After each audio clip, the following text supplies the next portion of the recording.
দুর্দান্ত ম্যাচ দেখতে পেল দর্শকরা। রিয়াল মাদ্রিদের মতো কামব্যাক দিয়ে দেখিয়ে দিল বাংলাদেশের মেয়েরা তারাও কোনো অংশে পিছিয়ে নেই।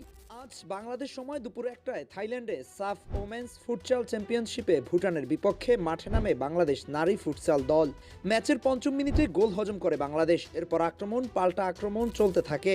2 মিনিট পরই মাতুসিমা সুমাইয়ার গোলে 1-1 সমতায় ফেরে বাংলাদেশ।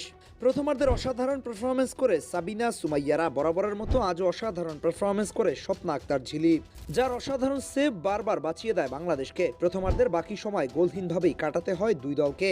বারবার আক্রমণ করেও তারা আর গোলের দেখা পায়নি কোনো দলই। 1-1 গোলের সমতায় থেকে প্রথমার্ধ শেষ হয়। দ্বিতীয়ার্ধের খেলা শুরু হয়। শুরু থেকেই দুই দল গোলের জন্য মরিয়া হয়ে ওঠে। একটা সময় খেলা নিজেদের নিয়ন্ত্রণে নিয়ে নেয় ভুটান। দ্বিতীয় হাফের 7ম মিনিটের মাথায় গোল করে লিড নেয় ভুটান।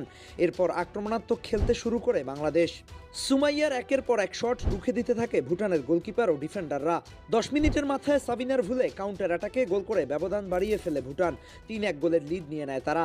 অনেকেই ভেবে নিয়েছিল এখানেই বুঝি শেষ, বাংলাদেশ হয়তো আর ফিরতে পারবে না ম্যাচে। তবে ক্লাইম্যাক্স ছিল তখনও বাকি। ম্যাচের সময় ফুরিয়ে আসতে থাকে, বাংলাদেশের জেতার সম্ভাবনাও কমতে থাকে। ভুটানও আরও গোলের আশায় আক্রমণ করতে থাকে বাংলাদেশের গোলমুখে। 12তম মিনিটে বক্সের বাইরে এসে ক্লিয়ারেন্স দিয়ে আরেকটা গোল খাওয়া থেকে বাঁচিয়ে দেয় ঝিলি। 13তম মিনিটে দুর্দান্ত সেভ দেয় ঝিলি। ম্যাচের সময় 6 মিনিট বাকি থাকতে 3-1 গোলে পিছিয়ে বাংলাদেশ। এমন সময় ডিফেন্স থেকে উপরে উঠে আসে বাংলাদেশের ক্যাপ্টেন সাবিনা খাতুন।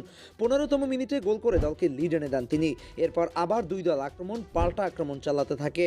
ম্যাচের 4 মিনিট বাকি থাকতে মিডফিল্ড থেকে দারুণ এক বল ইন্টারসেপ্ট করে দলকে সমতা এনে দেয় মাসুরা পারভিন। এরপর আরও বেশি আক্রমণাত্মক খেলতে শুরু করে বাংলাদেশ।